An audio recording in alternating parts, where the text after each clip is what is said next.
प्रियणम नमो वज्रायणम नमो लोये सविसा। मंगलम भगवान वीरो मंगलम गौतम गणी मंगलम कुंद कुंदादेव जैन धर्मस्तु। सर्वमंगल मंगल्यम सर्व कल्याण कारकम प्रधानम सर्वधर्मानां जैनम जयतु। वंदे त्विषविसिद्धे धूमचल मनोभवम गतिम पत्ते बोच्छामि समय पावड़मणमोसुत केवली वणदम नमा समय साराय स्वानुभूत्या चिकास्ते स्वभावाय भावाय सर्वाभांतर अनंत धर्मणस्तत्वं पश्यन्ति पुतगात्मनः एकांतमयी मूर्ति नित्यमेव प्रकाश। श्रीमत् परम गंभीरम स्याद्वादय मोगलांचनम जियात्र लोकनाथ शासनम जिन शासन। देवादिदेव शासन नायक भगवान महावीर स्वामी की जय। नेमिनाथ भगवान की जय। सिद्ध भगवान मंगलाचरण में सिद्ध भगवान को याद किया। समय सार का मंगलाचरण भी सिद्धों को बंधन से होता है।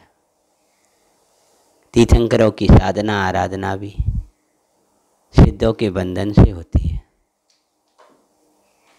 जीवन का मंगलाचरण भी सिद्धों की वंदना से होता है। बंदित्व च विसिद्धे, यहाँ से ही शमेशार का मंगलाचरण प्रारंभ हो रहा है। बंदित्व च विसिद्धे,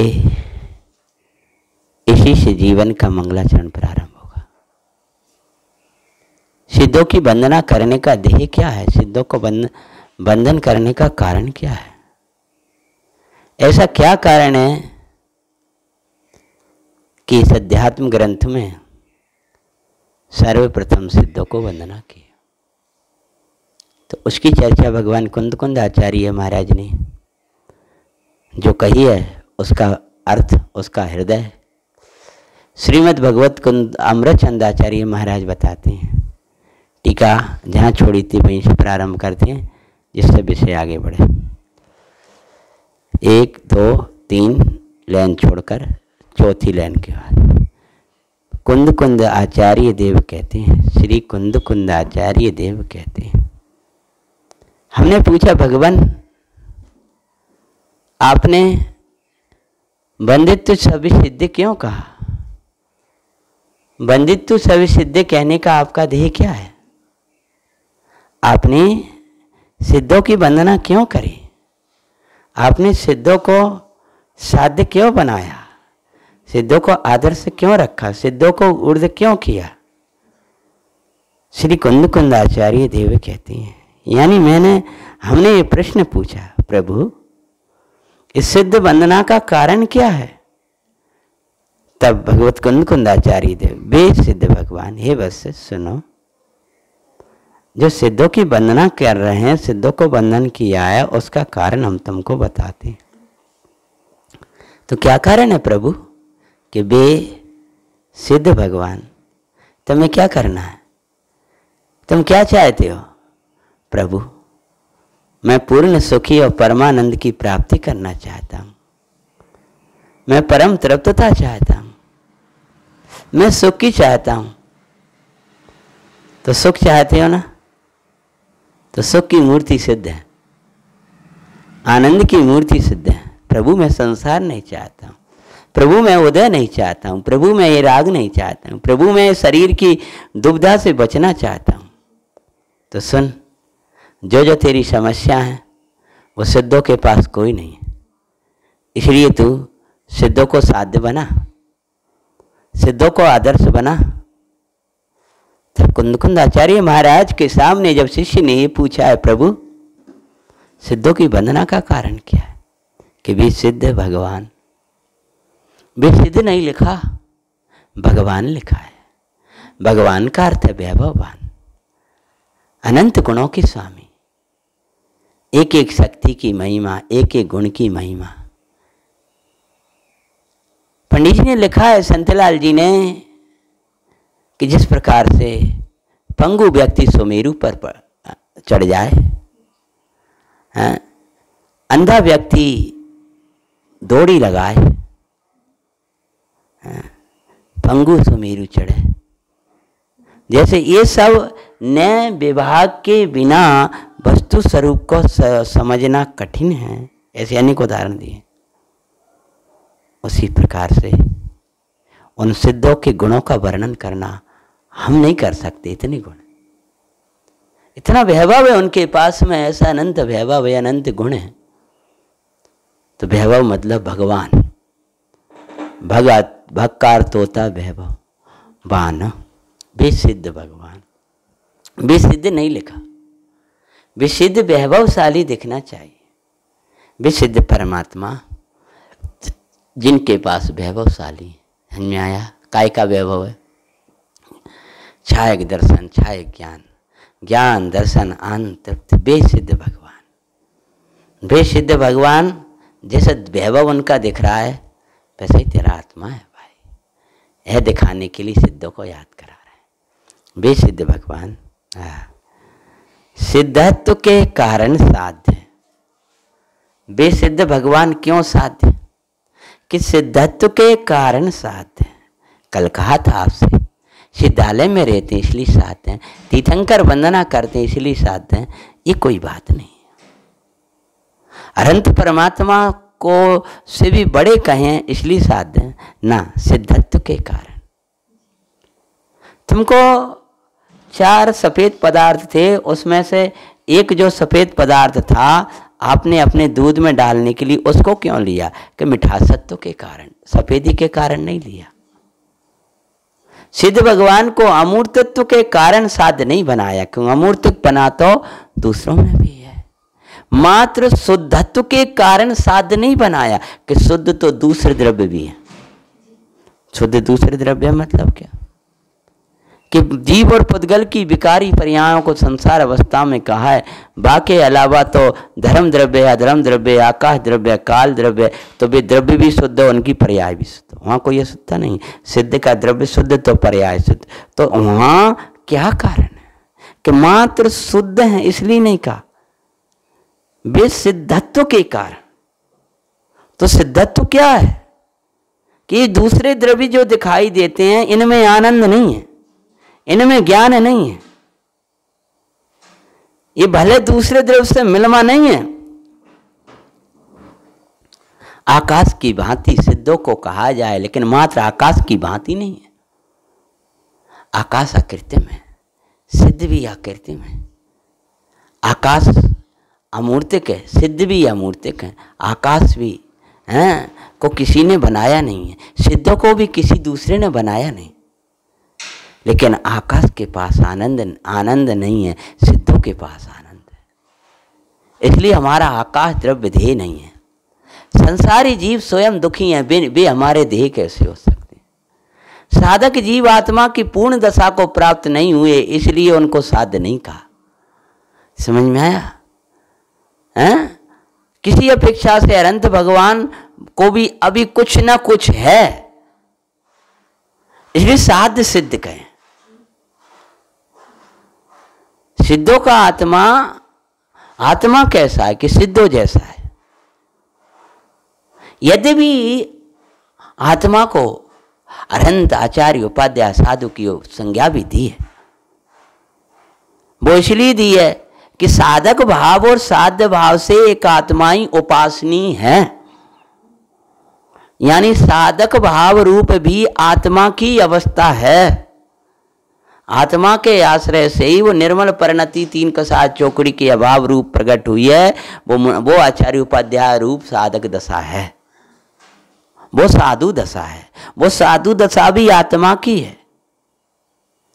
लेकिन जहां अध्यात्म की चर्चा करते हैं वहां साध्य में सिद्ध लिए हैं कि पूर्ण दशा हमारी वो। गंधर्व महाराज की इतनी पवित्रता है, तब भी गंधर्व महाराज अरहंतों को वंदना करते हैं और पूर्ण दशा सिद्धों को वंदना करते हैं। तो वे सिद्ध भगवान साध्य। अपने जीवन के लक्ष्य छोटे छोटे मत बनाओ, जी हमें प्राप्त कर ला, अब बढ़िया, अब कोई टेंशन नहीं है। अरे हमारी सिद्ध दशा साध्य है, अभी तो सिद्ध दशा का प्रारंभ ही नहीं हुआ। मैं सिद्ध स्वरूप हूं, ऐसी दृष्टि पूर्वक सिद्ध दशा का प्रारंभ होता है।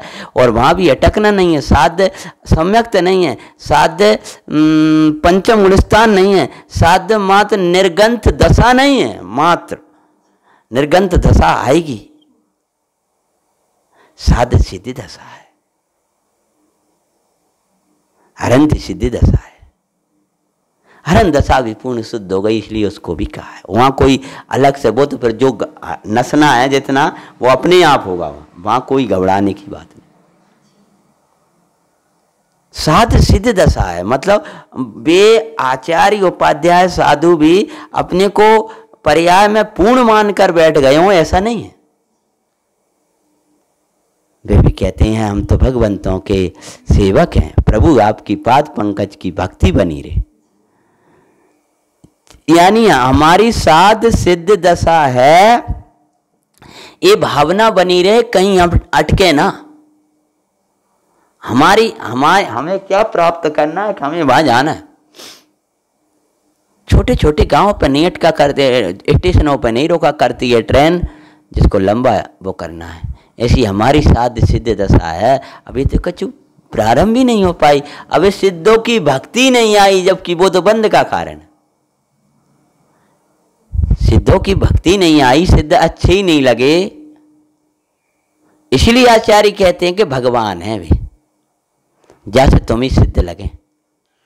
तुम क्या समझ रहे हो, भगवान है वे, उनके पास क्या नहीं है। ऐसे ही मत समझो एक ही जगह खड़े रहते हैं, रुके रहते हैं, न जाना ना आना, कहूँ न वैसे लगे हैं, वैसे एक ही जगह आप वे भगवान है, तुम क्या जानो उनकी अवस्था। अनंत को भगवान मान लेता है, क्यों? अनंत भगवान के पास में वैभव दिखाई देता है, समो शरणादि का लौकिक जीव, और इसीलिए लौकिक जीवों के सामने हरंतों की महिमा ज्यादा की है, क्योंकि सिद्धों का बहिरंग वैभव उनको समझ में आता नहीं। सिद्धों का जानतरंग वैभव वो जानते नहीं है, और बहिरंग का कोई कर्म कृत बाहर का कोई वो दिखता नहीं है। इसलिए सिद्धों की महिमा उनको कम आती है। बहुत से तो जो बिल्कुल सामान्य पढ़े लिखे नहीं होंगे, वे जानते ही नहीं है सिद्ध भगवान का है, सभी अनंत को जानते हैं। इसीलिए यहां कह रहे हैं वे भगवान है, मन में ऐसे ही मत समझो, इनके पास क्या नहीं है। और वे सिद्धत्व के कारण, सिद्धत्व क्या है? ये महा आनंद है, महासुख है, अंतर में तृप्ति है। मुनिराजों की महिमा करते हुए पंडित साहब ने उसमें लिखा है,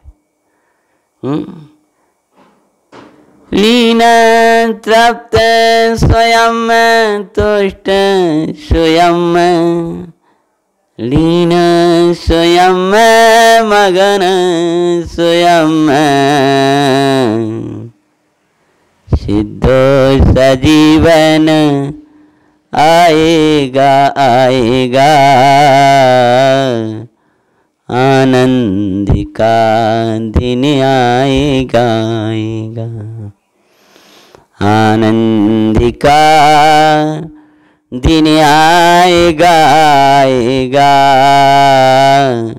निर्ग्रंथ जीवन आएगा आएगा। चतुर्गुण स्थानवर्ती ज्ञानी महात्मा की अंतर की उठी हुई निर्गंथ जीवन की अंतरंग भावना है। स्वरूप निर्ग्रंथ श्रद्धा निर्गंथ, बाएं भावना विनिर्ग्रंथ। किसके बल पर आएगा? स्वरूप मेरा निर्गंथ है, तो स्वरूप तो सबका ही निर्गंथ है, तुम्हारा भी, हमारी मिथ्या दृष्टि निगोरिया का भी। श्रद्धा है निर्ग्रंथ, ये मूल है। उन ज्ञानियों के पास में क्या है? श्रद्धा है निर्गंथ, नहीं उनकी श्रद्धा में बाहर में दिख रहा है बहुत कुछ, न उनके अंतर सुंदर निर्गंथ श्रद्धा है, मतलब परमाणु मात्र मेरा नहीं, चैतन्य परमेश्वर मेरा, अंतर में श्रद्धा है निर्गंथ। भाएं भावना भी निर्गंथ, निरंतर उसी की भावना वा रहे हैं, तो फिर तो होगा ही निर्गंथ परिणाम आएगा आए। इसके बल पर कह रहे हैं आएगा आएगा, अपन ने भी भजन अच्छा लग रहा तो गा लगे आनंद का दिन आएगा आएगा, काय पे आएगा तुम्हें कुछ पुरुषार्थ है। पर देखो उनने काय किसके बल पर कह रहे हैं, वो पूरा भजन पढ़ के देखो। निर्ग्रंथ परिणाम आएगा आएगा। एक बाला कह रहा है कि हमें पूरी कोर्स होगी, इसमें 1 भी % हमारी वो नहीं रही, जहाँ में भी कोई कोर्स में कमी नहीं रह गई तो 100% आएंगे आएंगे, समझ में आया। अब वो कह रहा मेरा भी 100% आएगा, तो वो बिल्कुल पढ़ा लिखा बिना वो भी कह रहा मेरा भी आएगा आएगा, तो पागल है वो। ऐसे ही हम भी देखा देखी गान भी लगे तो बस होगा जाएगा। गाओ मती इसकी मने नहीं है, लेकिन होन जैसी दृष्टि हो तब तो वो सार्थक हो। तो कह रहे हैं हाँ साध्य सिद्ध अवस्था जो साध्य है वो साध्य क्यों है कि सिद्धत्व के कारण। सिद्धत्व मतलब समझ में आया, महा आनंद झर रहा है इसलिए उसके कारण भी साध्य है। साध्य कहते हैं सिद्धत्व के कारण साध्य। जो अपन सिद्ध चक विधान करने जाएंगे उसमें जितना गुण आएंगे भी सब सिद्धत्व बना है, वो उसके कारण साध्य। जो आत्मा जिसको हमने देह बनाया है और आत्मा की जैसी अवस्था हमें लाना चाहते हैं उसके साध्य सिद्ध भगवान है। जो आत्मा ठीक है ना उसके प्रति छंद के स्थान पर है।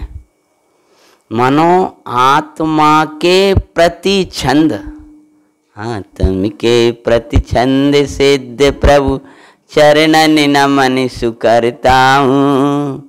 ऐसा ही जीव तुम सम दशा मेरी कब होए यही भावना बाता हूँ। सहज मगन हो रहूँ स्वरूप में हे प्रभु बर आनंदकारी। कर्म हरि हर से पद पाऊं भावना ये सुखकारी। आत्मा तो दिखता नहीं है, आत्मा समझ में नहीं आ रहा है, तो कह रहा है आत्मा के प्रति छंद, आत्मा के स्थान। आत्मा कैसा है कि ऐसा है, आत्मा कैसा है कि देखो ऐसा है। मेरा चेहरा कैसा है, किसी ने अपना चेहरा देखा नहीं है आज तक। तुमने देखो अपना चेहरा? नहीं देखो ना, तो काय में देखा? तो दर्पण में देख दो, और दर्पण में देख करके ये पूरा विश्वास हो गया है कि मेरा चेहरा यही है, शंका नहीं है। जितना दर्पण पर विश्वास है उतना सिद्धों पर विश्वास नहीं है तुम्हारा। हाँ आया, इसका नाम है तुमने साध नहीं बनाया। प्रति छंद जिसको समझ में आता है, दर्पण पर जिसे आज तक किसी ने, मुझे आज तक कोई नहीं मिला, किसी ने इन आँखों से अपना चेहरा नहीं देखा।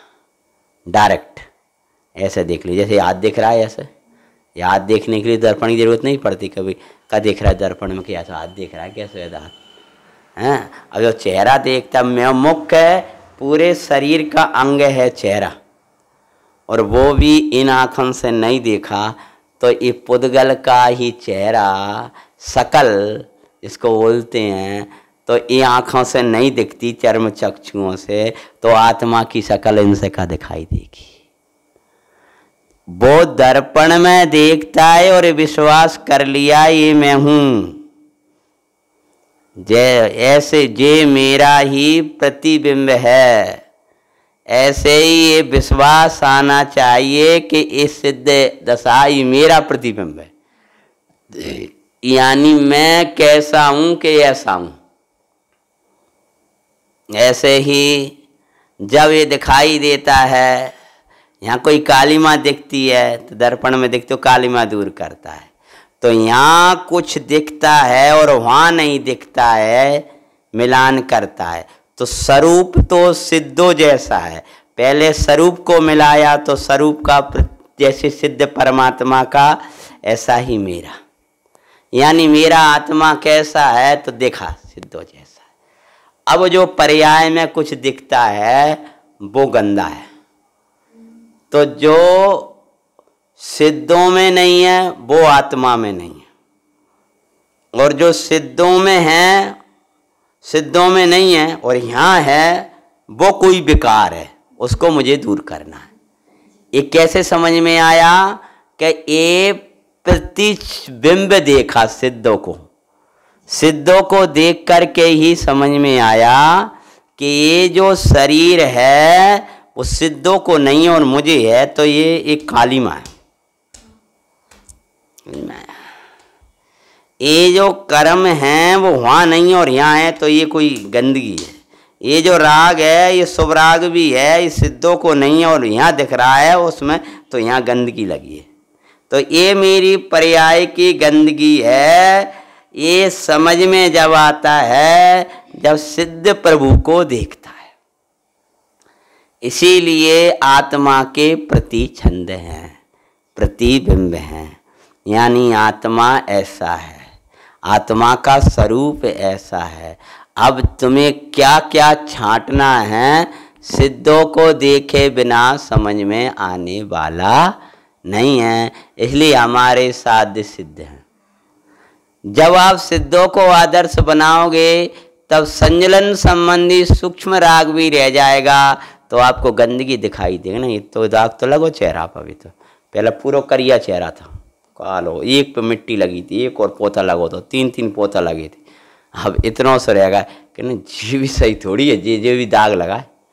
तो जब आप सिद्धों को आदर्श बनाओगे, साध्य बनाओगे, तभी आपको समझ में आएगा कि संजलन का राग भी राग है। तवे समझ में आएगा। कुंद स्वामी कह रहे हैं कि मैं अपने मोह को दूर करने के लिए समय प्रावृत्त का परिभाषण कर रहा हूँ। तो उनको मोह कौन सा है, तो वे कह रहे हैं तो जो खाली में लगी हुई है, क्योंकि सिद्धों को साध्य बनाए। सिद्धों को साध्य बनाए बिना आपको समझ में कैसे आएगा। तो ये कहते हैं प्रति छंद हैं। तो आप निरंतर ध्यान में सिद्धों को जब प्रति छंद बनाया तब क्या होगा, प्रति छंद हैं, प्रति छंद के स्थान पर है। मानो आत्मा का स्वरूप ऐसा है, द्रव्य भी ऐसा है और पर्याय भी आत्मा की ऐसी है। पर ये आत्मा अभी जो दिख रहा है भाई ये बीमारी है, तब समझ में आएगा। जब देखेंगे आत्मा तो ऐसा है, द्रव्य से भी ऐसा है, ऐसी गुण ऐसी पर्याय। जैसे 80वीं गाथा में कहा है ना कि आत्मा जैसे हरंत के द्रव्य गुण पर्याय हैं, ऐसे मेरे द्रव्य गुण पर्याय हैं। अब हरंत की पर्याय में जो नहीं है और यहाँ है वो मेरा स्वभाव नहीं है। तो जब हरंत के स्वरूप का चिंतन करने लगे तो वो पर्याय स्वरूप में रमी, लौट के आई तो हरंतों जैसी हो गई। पर्याय की गंदगी देखने से पर्याय थोड़ी मिटेगी, स्वभाव की महिमा करने से पर्याय की गंदगी मिटेगी। तो कहते हैं स्थान जिनके स्वरूप का संसारी भव्य जीव क्या करते हैं, स्वरूप का, जिनके स्वरूप का ध्यान रखना। सिद्धों का जो चिंतन होगा वो स्वरूप का ही होगा। सिद्धों को बहिरंग चिंतन कितना कर पाओगे आप, अनंत का तो कर लो अभी। त्रिशलानंदन जय महावीर, कुंडलपुर जन्मे श्री महावीर, खूब गा लो बाहर से। अब सिद्धों को गाओ। एक सिद्धालय का बहिरंग सद्भुत वर्णन कर दोगे और क्या हुए वो, फिर क्या हुए वो, फिर तो जो आएगा तो स्वरूप ही आएगा। इसलिए सीधा आत्मा को पकड़ना पड़ेगा सिद्धों को। नेमनाथ भगवान की इतनी स्तुति बढ़ेगी, नैमी प्रभु की श्याम वर्ण छवि, लो पूरा शरीर का रहा है जो वर्णन दौलतराम जी ने लिखा है।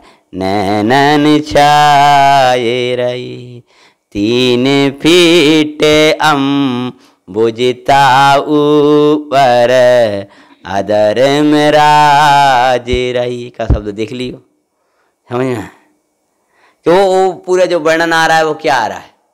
अब सिद्धों का जब चिंतन करेगा तब क्या करेगा, कि सिद्धों का स्वरूप का चिंतन, सिद्धों के सिद्धत्व का चिंतन, सिद्धों के स्वरूप का चिंतन।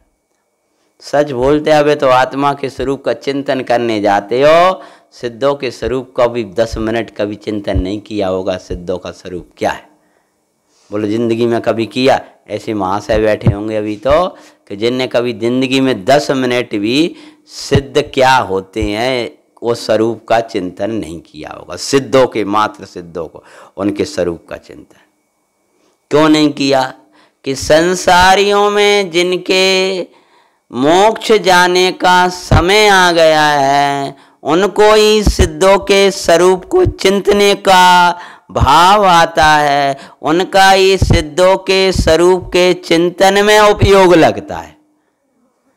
संसारी भव्य जीव, कोई दुखी जीव है, संसरण करने वाले हैं, उनमें भी जब संसार अभाव का समय आता है तब वे सिद्धों के स्वरूप को पाने लगते हैं। हम भव्य हैं और हमारे संसार का किनारा आ गया है, ये हम कैसे जाने? तो आचार्य भगवान कहते हैं कि सिद्धों के स्वरूप के चिंतन से जानो। अर्थात क्या?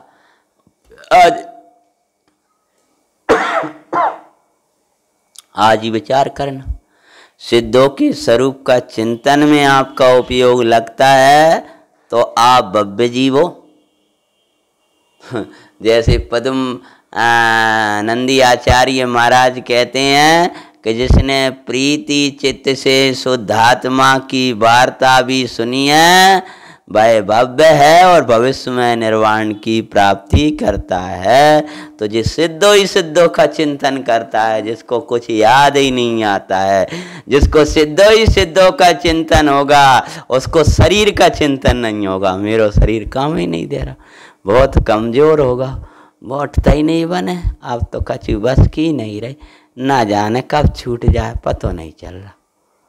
अब तो भैया तैयारी कर लो, मरवे के दिन आ गए, चलो समाधि से छोड़े, कछु नहीं है दे। जिसने सिद्धों को नहीं जाना, जब सिद्धों के स्वरूप का चिंतन करता है तो चिंतन करता करता करता सिद्धों का ध्यान करता करता भूल ही जाता है। क्या भूल जाता है? कि शरीर, मैं शरीर वाला हूं, ऐसा ऐसा चिंतन चलता है उसका। सिद्धों का चिंतन करता हुआ यही मानने लगता है कि मैं ही सिद्ध हूं। यही बात कह रहा है आगे, सिद्धों के स्वरूप का चिंतन, सिद्धों के स्वरूप का चिंतन।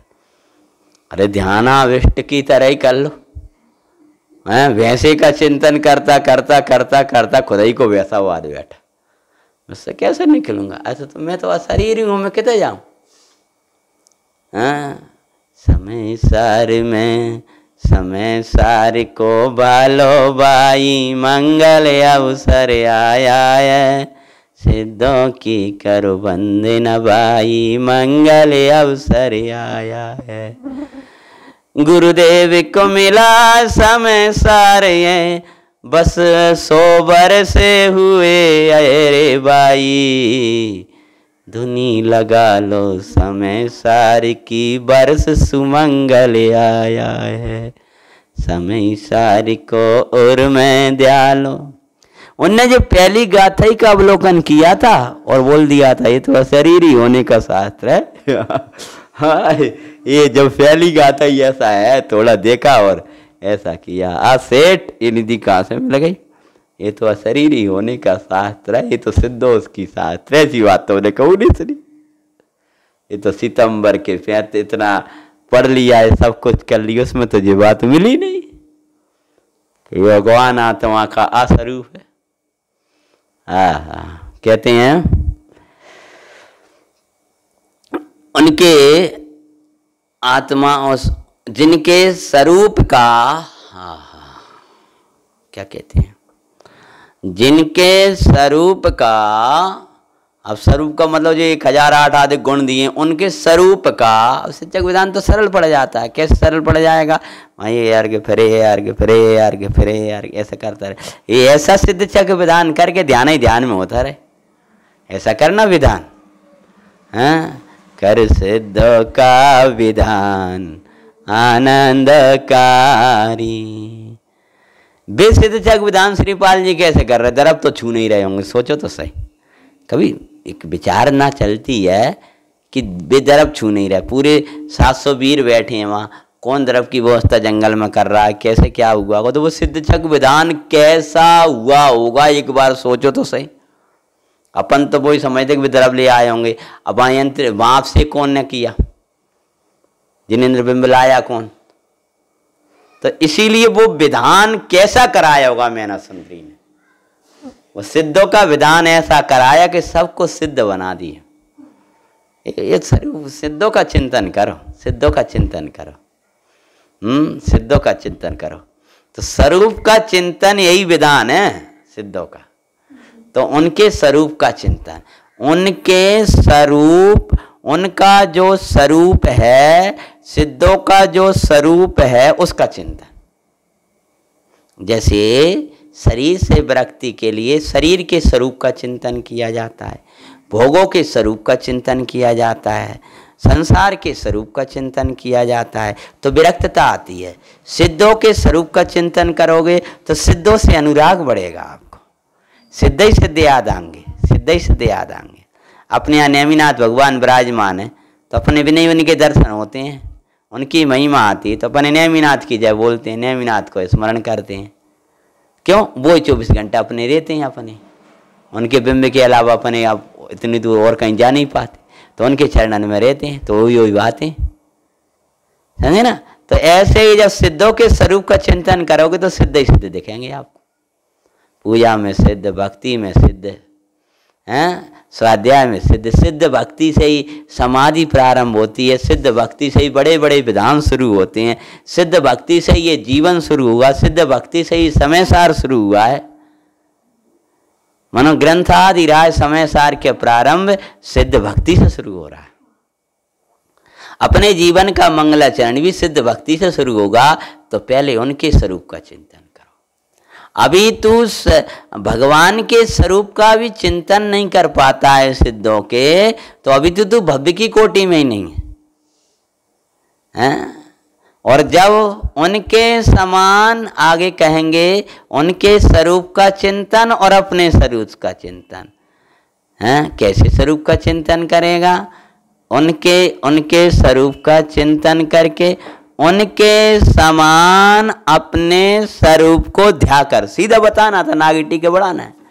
तो पहले उनके स्वरूप का चिंतन और फिर उनके समान ही अपने स्वरूप का चिंतन। अभी चिंतन चिंतन चलेगा, और ये है विकल्प रूप। समझ में आया?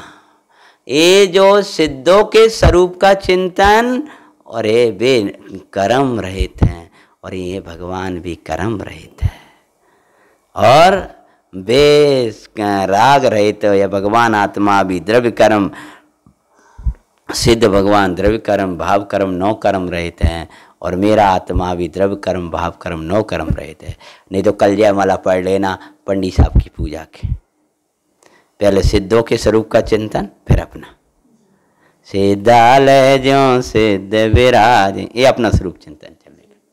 ये विधि है, ये बाबा जी वैसा करते हैं। पंडित साहब की जयमाला मुझे इसलिए लगती है, वहीं सिद्धों का वर्णन आया। और भी जो पूजाएं हैं ना, पुरानी पूजा मैंने की नहीं कर रहा, वर्तमान में जितनी 2-3 पूजा उपलब्ध हैं अच्छी हैं, वितरागता का पोषण है सबका, उसका निषेध नहीं, लेकिन सिद्धों के स्वरूप का वर्णन इसी जयमाला में। क्योंकि एक में 7 तत्व आदिक की भूल दी है, एक में जगाया तुमने कितनी गार के 4 गतियों का दसा दी, लेकिन सिद्धों के स्वरूप का तो वर्णन यही है, हैं? सिद्धों का जय जय छायक संकेत ज्ञान अगुरु लघु अवगान, पूरा वर्णन। आखिरी में तो ये ले लिया, सिद्धालय जो सिद्ध वर।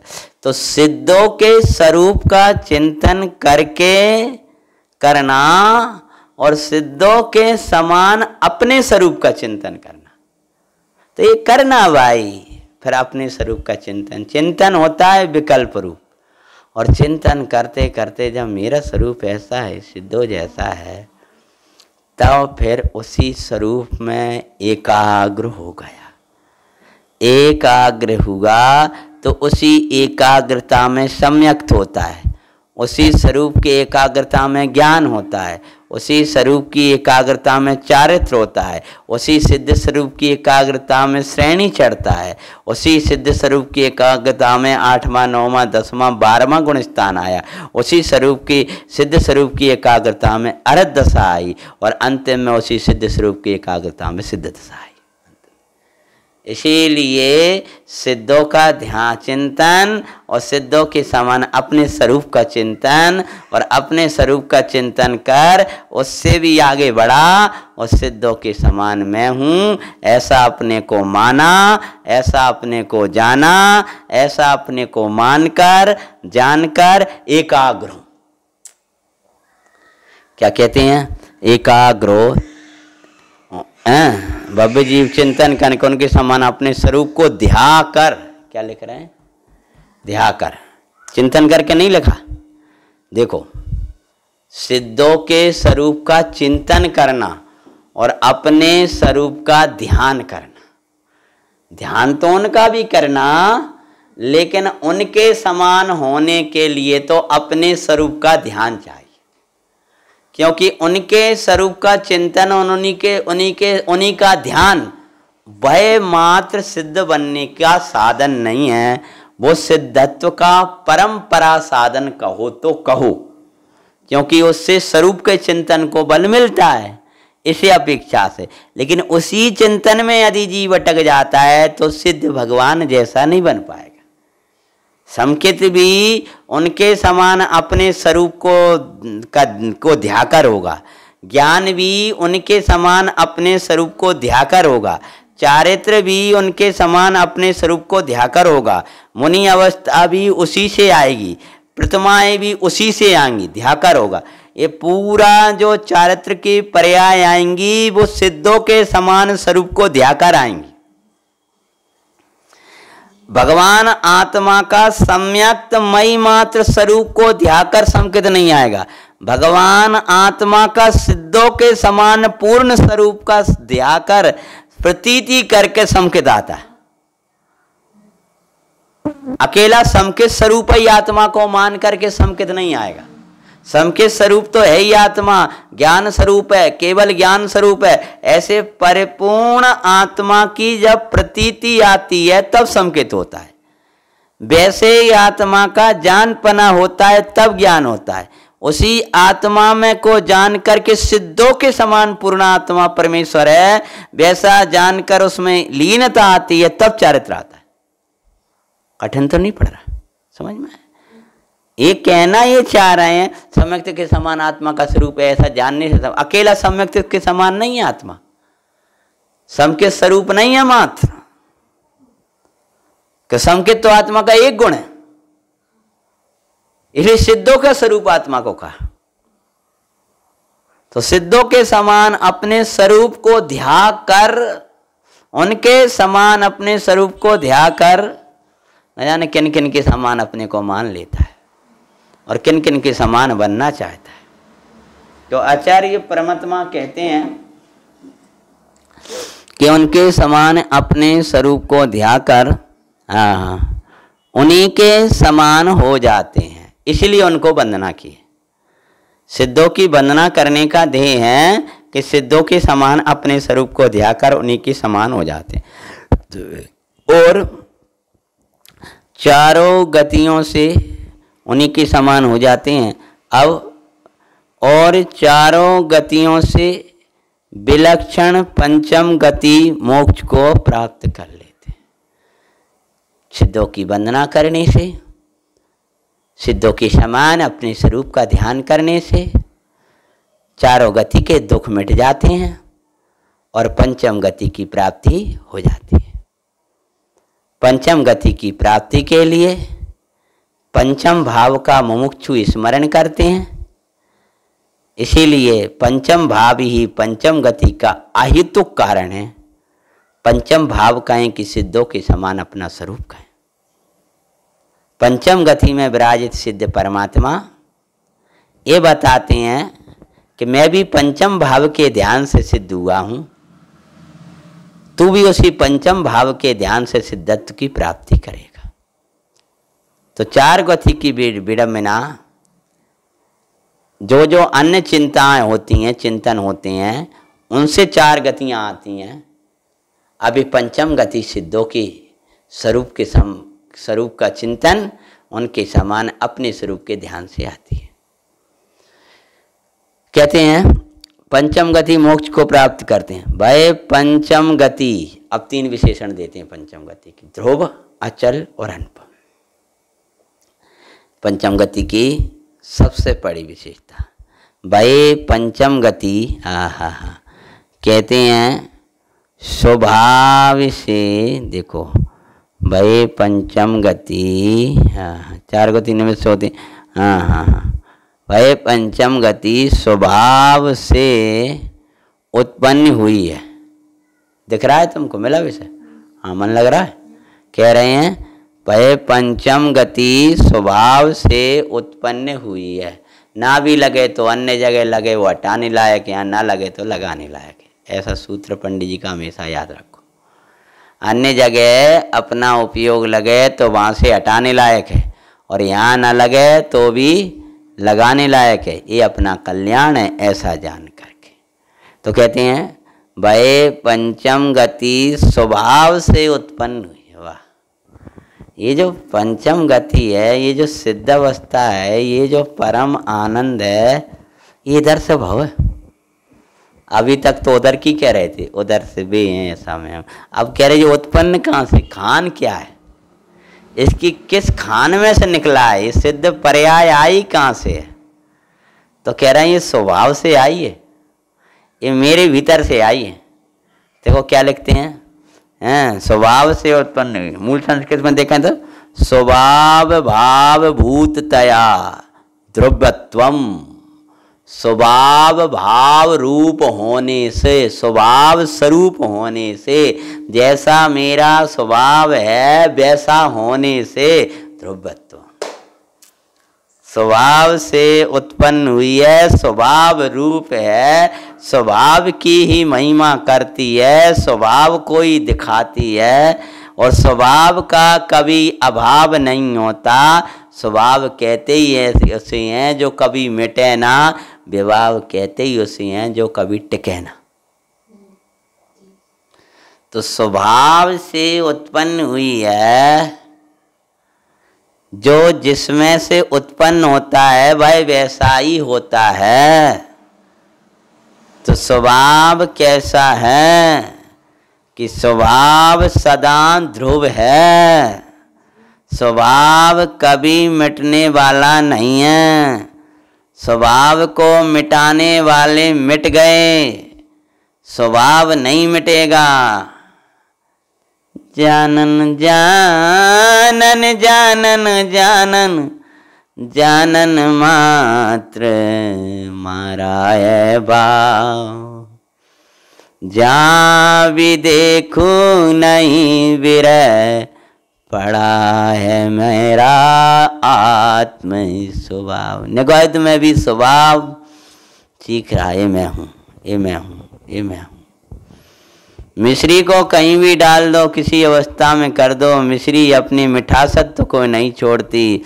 मैं अपने सिद्धत्व को नहीं छोड़ता, मैं अपने ध्रुवत्व को नहीं छोड़ता। कितनी पर्यायों का विलय होते रहे, तथापि मेरा स्वभाव ध्रुव है। तो स्वभाव ध्रुव है, तो स्वभाव से उत्पन्न हुई है, इसलिए ध्रुव है। लो क्या कह रहा है, स्वभाव ध्रुव है तो स्वभाव से उत्पन्न हुई है, इसलिए ध्रुव है। जो मिश्री में से का व्यंजन है, तो मिश्री मीठी है, तो मिश्री से व्यंजन बना है, इसीलिए व्यंजन भी मीठा है। तो स्वभाव कैसा है कि स्वभाव ध्रुव है, आत्मा का स्वभाव ध्रुव है, पर्याय की बात नहीं कर रहे। स्वभाव कैसा है, ध्रुव है, विनाश कभी विनशने वाला नहीं है। स्वभाव वैसा का वैसा अखंड धारावाही पारणामिक भाव, जिसको यहाँ कह रहे हैं स्वभाव से उत्पन्न हुई, तो नियम सार में कह रहे हैं पंचम भाव की भावना से। तो पंचम भाव कहें कि ध्रुव स्वभाव कहें, एक ही बात है। पंचम भाव कहें कि ज्ञायक भाव कहें, एक ही बात है। तो यह स्वभाव से उत्पन्न हुई, इसलिए कहते हैं स्वभाव भूत, या संस्कृत में लिखा, हाँ तो कहते हैं स्वभाव है पंचम गति, स्वभाव से उत्पन्न हुई है। एक तो आलाद मना यहाँ से उत्पन्न हुई है, यहाँ से निकली, यहाँ खान है सिद्धों की। ये तो खुशियाँ जी मना कि ये जो मेरा आत्म स्वभाव, मेरे आत्म स्वभाव में असद्दत्व के लिए कोई स्थान नहीं है। मेरे आत्म स्वभाव से ही अनंत सिद्ध हुए हैं। जितने सिद्ध हुए हैं वे यहीं से उत्पन्न हुए हैं, इधर से ही निकले हैं। ये सिद्ध भगवान यहाँ से आते हैं। ये आनंद है, ये स्वभाव से निकला हुआ आनंद है। ये सुख है, ये स्वभाव का सुख है। ये तृप्ति है, ये स्वभाव की तृप्ति है। ये आत्मा का स्वभाव ऐसा है। जब ऐसा देखेगा तो सिद्धों के स्वभाव की महिमा आएगी। इस स्वभाव से निकली अवस्था है। ये अपनों ही तो गेहूं है वो जाए जी तो वो खा रहे हैं जी लोग अपनों ही। अच्छा अपने घर को गेहूं है, हाँ तब तो कल अपने घर ही बनाएंगे जी, क्या चक्कर में पड़ा। ये अपने घर को ही गेहूं है, अपने खेत को है। वाह बड़ा अच्छा बना। अरे अच्छो का बिन्ने वैसा बना लो तुम, कचड़े में डाट डूर के खा तो सुबह लगा। कचड़ा बीन लाए, कंकड़ बीन लाए, बाकी कंकड़ बीन मान के और फिर बढ़िया बाकी शुद्धि करके डालिए तो वो देखो वो ही आटो है जी, कोई अलग थोड़ी है कच बेचारो। अरे मैं फालतू बाजार खाद कर रहा हूँ तो तुम्हें कंकड़ डाले हो तो खराब तो लगेगा। तुम्हारे लिए वही गेहूं इसलिए नुकसान कर रहा है क्योंकि तुमने खेत में से लाए और उसमें जो कंकड़ मिल गए थे, मिट्टी मिल गई थी, तो मिट्टी की सफाई नहीं की और वो मिट्टी से मिले मिलाए गेहूं पीस के खा रहे हो तो पेट में दर्द हो लगो। तो दर्द हुआ, वो हमारा गेहूं खराब है, बात से होता है दर्द, इसलिए हम बाजार को आटो ले आए। जब दूसरे के यहाँ गए तो वो उसी के खेत का गेहूं खा रहा, वही गेहूं खा रहा है और बाने खाए जी तो बड़ा अच्छा भैया लेके कहाँ से याद हो जाको तो स्वाद ही अलग है कि तुम्हारे खेत को है। हाँ ऐसे ही ये जो चार गति आ रही हैं, ये स्वभाव जो ज्ञान था उस स्वभाव ज्ञान में जो विभाव को मिला करके पान किया, राग को मिला करके ज्ञान का सेवन किया, इसलिए चार गतियां आईं। और जो ज्ञान का स्वाभाविक ज्ञान भाव था उसका वैसा ही पान करे, ध्रुव रूप में पान करे तो ये ध्रुव गति सिद्ध गति आती। अब उसमें मिट्टी मिला के राग देश रूप मान करके उसको गंदा मान करके पान किया, इसलिए गंदगी हुई। 11वीं गाथा में आएगा ये विषय। तो कहते हैं स्वभाव से उत्पन्न हुई है, इसीलिए ध्रुवत्व का अवलंबन करती है, यानी ध्रुव पने को नहीं छोड़ती, ध्रुवत्व का अवलंबन करती, ध्रुव रूप बनी रहती है, ध्रुवत्व का अवलंबन करती है। और चार गतियां परनिमित्त से होती इसलिए ध्रुव नहीं है किंतु विनाशिक है। ये जो चार गति हैं वे परनिमित्त से हुई हैं। परनिमित्त से हुई हैं मतलब क्या, स्वभाव से नहीं हुई। नरक गति स्वभाव से नहीं आई। स्वभाव की भावना भाने वाले भगवान को ही भाने लगे तो नरक गति ना आए। नरक गति तो स्वभाव की विराधना से पर का कोई आरंभ परिग्रह आदि पाप प्रपंच में लगा तब आई। मायाचारी भी सिद्ध स्वरूप नहीं जाना तो इसलिए आई। अगर इस विषय में कहे तो छंडऊ मायाचारम, जैसे सिद्ध हैं वैसा मैं हूँगे योगी, ये सिद्धांत का सार है। इसको सममाया, जैसे सिद्ध परमात्मा हैं वैसा ही शुद्धात्मा हैं। सकल सिद्धांत का सार यही है। हे योगी मायाचार को छोड़ करके इसको स्वीकार कर। समझ में आया? ऐसा भाव है मूल में मिलाना। माया छोड़ ये जानो कि जैसा सिद्ध परमात्मा है वैसा मैं हूं। तो कहते हैं इसलिए ध्रुव तो वो जो उत्पन्न हुई है, कहते हैं चार गतियां परनिमित्त से होती हैं। तो नरक गति त्रयंच गति मायाचार से आई। मध्यम परिणाम से विपरिणाम भी आत्मा के स्वभाव के परिणाम नहीं है। मिक्सचर स्वभाव मनुष्य पर्याय आई। वे जो स्वभाव है वे विनाशिक है, बिन से जो गति आएगी वो भी विनाशिक होगी। हाँ, जो ज्ञान की ज्ञान भावना है वो अविनाशी है, तो उससे जो बनी है वो अविनाशी होगी। और शुभ भाव तो विनाशिक है, तो उससे जो गति बनेगी वो विनाशिक है। अशुभ भाव भी विनाशिक है, उससे जो अवस्था मिलेगी वो भी विनाशिक है। विनाशिक से उत्पन्न हुई है, विभाव से उत्पन्न हुई गतियां, विभाव विनाशिक हैं, तो उनसे उत्पन्न हुआ जो गति है वो भी विनाशिक है। क्योंकि जितना लेवल बिना विभाव का था उतना लेवल उसके निबंध के उस जाति के कर्म बंधे, जितने कर्म बंधे उतनी उसकी स्थिति रही। तो इसलिए कहते हैं कि ये जो विनाशिक हैं, चार गतियां परनिमित से होती हैं, परनिमित से होती। जो जो परनिमित से होगा वो सब क्या होगा, विनाशिक होगा। और पंचम गति ध्रुव विशेषण से पंचम गति के विनाशिकता का विवच्छेद हो गया। पहला ध्रुव विशेषण से क्या हो गया कि पंचम गति का कभी भी विनाश नहीं होगा। ये समझ में कि ध्रुव का कभी नाश नहीं होता। ध्रुव का ध्रुव अविलंबन ले, अब ध्रुव दशा को प्राप्ति करूं, त्याग प्रभु आ ध्रुव भावों को ध्रुव पर दशा को प्राप्ति करूं। यही भावना है परमेश्वर, यही भावना है परमेश्वर, निजानंद में तृप्ति रहूं मैं, निजानंद में तृप्ति रहूं। तो कहते हैं ये अब ध्रुव विशेषण से विनाशिकता का, मानो कभी वो गति विनसेगी नहीं, यानी वो सुख ऐसा सुख है जो कभी विनसने वाला नहीं, वो ज्ञान ऐसा ज्ञान है जो कभी नाश को प्राप्त नहीं होगा, वो स्थान ऐसा स्थान है जो कभी विनसने वाला नहीं है। ऐसा ज्ञान ऐसा सुख, वो निराकुलता ऐसी है जो कभी नाश को प्राप्त नहीं होने वाली नहीं है, क्योंकि वो निराकुलता स्वभाव से निकली हुई है। तो वो ध्रुव है, ये ध्रुव विशेषण, इसलिए उसकी विनाशिकता का विवच्छेद हो गया कि कभी नस जाएगी ऐसा नहीं है। और ये ध्रुव की बात करी। अब एक प्रश्न और उठता है, पंचम गति ध्रुव है कि हाँ महाराज, तो महाराज गति है ना कि हाँ। गति किसे कहते हैं कि जीव की अवस्था, अवस्था किसका नाम है महाराज कि पर्याय। तो पर्याय तो महाराज विनाशिक है। तो क्या सिद्धों को उत्पाद व्यय नहीं होता? क्या होता है। तो फिर कैसा होता है वो उत्पाद व्यय, कैसा होता है सिद्धों को?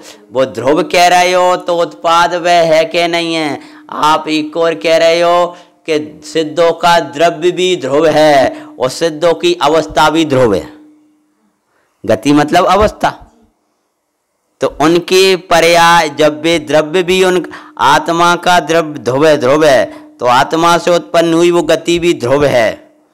तो वो गति मतलब वो अवस्था, अवस्था मतलब पर्याय, पर्याय मतलब दशा। तो क्या उसमें उत्पाद व्यय नहीं हो रहा? क्या होता है उत्पाद व्यय? तो उत्पाद व्यय हुआ तो महाराज पर एक पर्याय गई, दूसरी पर्याय आ गई कि वो उत्पाद व्यय ध्रुव ही ध्रुव रूप। वो ध्रुव का उत्पाद व्यय जो है ना, वो अवस्था का जो उत्पाद व्यय है, वो सुख का उत्पाद व्यय है, तो वो संसारियों जैसा नहीं है। वो कैसा है कि वो जो उत्पाद व्यय है वो आनंद का उत्पन्न हुआ तो आनंद का ही व्यय हुआ, महा आनंद का व्यय हुआ और एक महा आनंद का ही उत्पाद हुआ। महा आनंद के पर्याय का व्यय हुआ और आनंद पर्याय आ गई, ऐसा भी नहीं है। सिद्ध अवस्था का व्यय हुआ और अनंत अवस्था आ गई, साधक अवस्था आ गई, ऐसा भी नहीं है। संसार अवस्था तो बहुत दूर, बोई की बोई आएगी, बही की बही आती है। इस विवक्षा से ध्रुव है। ध्रुव किस अपेक्षा से है? बही की बही, मतलब समझ में आया? वैसी की वैसी, वैसी की वैसी, है ना। यद्यपि वो परिवर्तित हो रही है, परिवर्तित होती हुई भी ध्रुव है, ध्रुव रहते हुए भी परिवर्तित है। कहीं समझ में आ रहा? ध्रुव रहते हुए परिवर्तन, वो एक और ध्रुव है, दूसरी ओर परिवर्तन है। परिवर्तन संसारियों जैसा नहीं है कि दुख का उत्पाद दुख का व्यय, या लौकिक में कह दें दुख का एक गति के बाद दूसरी गति आ जाए, तो एक अवस्था के बाद दूसरी अवस्था आ जाए, ऐसा नहीं, वो वहीं की वही रहती है, क्योंकि जिससे आया है वो बदलाव नहीं होता। जिसने ध्रुव को जिस अवस्था ने ध्रुव को भाया वो अवस्था ध्रुव हो जाती है। वो अवस्था सदा ध्रुव रूप रहने वाली, जिसने ध्रुव स्वभाव को भाया, जिस अवस्था में ध्रुव की महिमा आई, वो अवस्था कभी भी विनाशी को प्राप्त होने वाली नहीं है, अर्थात वैसा ही वैसा आनंद आता रहेगा। तो पंचम गति का कभी नाश नहीं होता ध्रुव विशेषण से।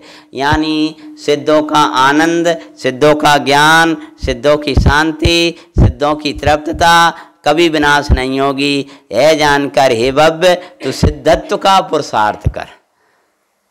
दूसरी बात, अचल।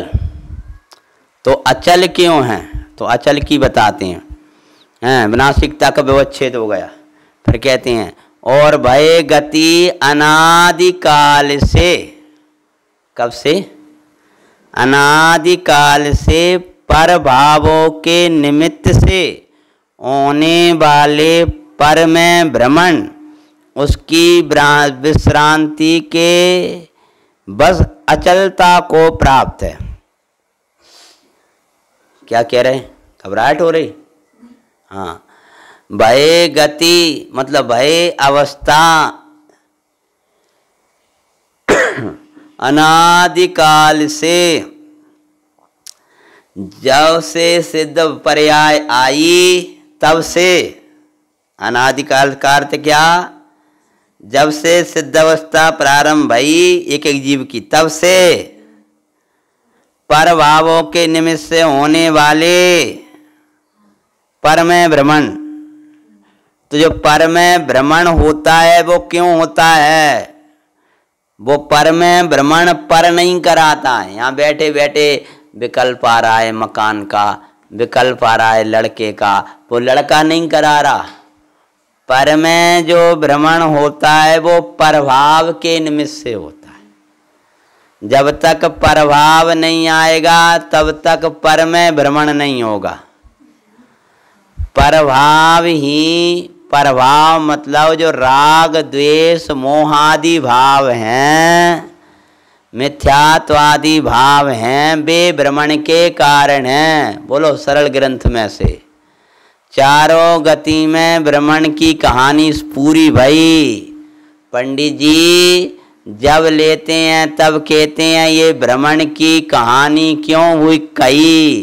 पहले तो कहते हैं तास भ्रमण की है बहु कथा, पे कछु कहूँ कही मुनि यथा। पहली कहानी शुरू करी, काले अनंत निगोद मजार, वो भ्रमण हुआ। फिर दूसरी में बताया कि ये चार गतियों में पर में भ्रमणा चली, वो किसके कारण चली? कि ऐसे मिथ्या दृग ज्ञान चरण बस भ्रमण। तो मिथ्या दर्शन, मिथ्या ज्ञान, मिथ्या चारित्र कहें, मिथ्या तज्ञान असंयम कहें, चाहे तो प्रभाव कहें, एक ही बात है। तो ये भ्रमणा का कारण ये मोह है, जिसको भटका रहा है कि मोह भटका रहा है। बोल उत्तम कुल का लड़का, अरबपति का लड़का रात के 1 बजे डोलता हुआ, गलन में लड़खड़ाता हुआ खम्भे से सिर फोड़ के हैं, और वहाँ गंदगी में पड़ा है, तो ये को भटका रहा है? उसको वो नशा भटका रहा है। उसने जो मदिरा का पान किया है वो मदिरा ही उसको घर छुड़ाती है। पत्नी ने रोका, पिता कहाँ आ रहा हूँ, और पान करके घूम रहा है गले में और बक रहा है कुछ भी। तो ये दरवाजे खोल दे, कौन है मेरा दरवाजे? अरे तुम मेरे घर वाले हो, तुम नशा में पागल है। ऐसे ही ये पागल हो गया, कोई इसकी सुनता ही नहीं है। भैया तुम ही हम आए हो, अब तुम तो हम आए हो, वे तुमने तो इनको तो हमें विश्वास लगत नहीं, तुम्हें तो ये तुम्हें को भटका रहा है, ये तुम्हें प्रभाव पर में भ्रमण कराते हैं। निज भाव की महिमा आती है तब जीव भ्रमण करता है, और प्रभाव में अटकेगा तो भ्रमण करेगा। प्रभाव में भ्रमण के कारण से कहते हैं होने वाले प्रभाव के निमित्त से होने वाले पर में भ्रमण, उसकी विश्रांति के बस वो नस गए प्रभाव, इसलिए अचल है। जब आपके ये मोराग आदि भाव मिट जाएंगे तो आप भी ऐसे ही बैठे रह जाओगे, फिर आपको कहूँ जावे की इच्छा नहीं होगी कि जो ले जाओ वो चाह रहा तो वो तो चलो ही गा, अब क्या करेंगे जाके, क्या ये अब चल रहे हो, अब नहीं जा रहा है, काय जाके कारण जा रहे थे वो तो चलो ही गा। माँ चली गई, अब काय को जाए, वह घर में अब जाग का करेंगे, अम्मा के कारण जाते, अब क्या करेंगे जाके। ऐसे ही यहाँ कहते हैं जो मोह ही चला हुआ अब क्या हो जाए। देखो जितने प्रभाव कम होते जाते हैं उतनी पर में भ्रमणाएं कम होती जाती हैं। समखित हुआ तो अन्याय के विषयन में भ्रमणा बंद घटे, इधर उधर भटकना बंद हो गए, मंदिर रह गया, न्याय नीति के स्थान रह गए, पंचम स्थान आया तो और सीमित हो गया, वैसे ही कपड़े पहनने लगा, वैसा ही खान पान हो गया और सीमित हो। जितना जितना ये प्रभाव मिटते गए उतना भ्रमण कम कम होता जाए। मुनिराज आए, अब तो जंगलों में एक ही चला हुए बैठे, हरण दशा आई तो सिद्ध दशा आई तो कहूँ जाने ही नहीं है, बिहार ही का तो मतलब ये भटकना होता है, ये प्रभाव के कारण होता है। तो प्रभाव का अभाव हुआ तो भ्रमणा खत्म। अभी तुम्हें भटका रहा है तो ये प्रभाव भटका रहा है, प्रभाव का प्रभाव तुम्हारे उस पर असर करता है तो वो भटकाता है। अब कहाँ चलें, कहते हैं यहाँ, कहते हैं प्रभाव में उसकी विश्रांति के बस अचलता। इस विशेषण से चार गति पर के निमित्त से जो भ्रमण होता है उसका पंचम गति में विवच्छेद हो गया। चार गति का भ्रमण है तो पंचम गति में भ्रमण नहीं है। ऐसी और उपमा कहेंगे कि इसके समान जगत में जो समस्त उपमा योग्य पदार्थ हैं उनसे विलक्षण अद्भुत महिमा वाली, इसलिए उसे किसी की उपमा नहीं मिल सकती, किसी की उपमा नहीं मिल सकती। लेकिन अपन अगला स्वाध्याय करेंगे तो उपमा है वो अपन चर्चा में आगे लेंगे। 1-2 मिनट अपने ज़्यादा ही हो गए हैं, आगे विराम देते। ओम नमस्ते वंदे तु सब सिद्धे धूम चले मणो भवम गदिम पते वो चामी समय पाहुड़ मिणिमो शुद्ध के बिली बणिद।